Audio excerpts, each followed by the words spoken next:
ইসরায়েলের সঙ্গে গোপন আতাতের প্রমাণ মিলেছে ইরানের সাবেক প্রেসিডেন্ট মাহমুদ আহমেদিনেজাদের বিরুদ্ধে। এর জেরে এখন তাকে গৃহবন্দী করে রেখেছে ইরানের ইসলামী বিপ্লবী গার্ড বাহিনী আইআরজিসি। ইরানের ইসলামী শাসন ব্যবস্থা পতনের জন্য মাহমুদ আহমেদিনেজাদকে কেন্দ্র করে ইসরায়েলি গোয়েন্দা সংস্থা মোসাদের ভয়ঙ্কর পরিকল্পনা প্রকাশ্যে এনেছে মার্কিন সংবাদ মাধ্যম নিউ ইয়র্ক টাইমস।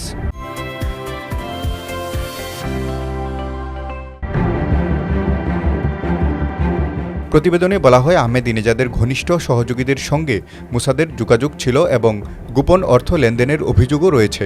চলতি বছরের শুরুতে তার বাসভবনে হামলার পর তাকে একটি নিরাপদ স্থানে সরিয়ে নেওয়া হয়েছিল বলেও দাবি করা হয়েছে।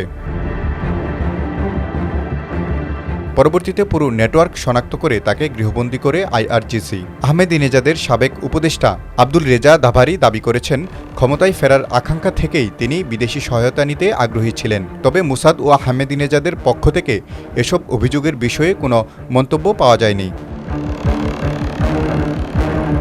তারিকুল ইসলাম, নিউজ স্টেশন।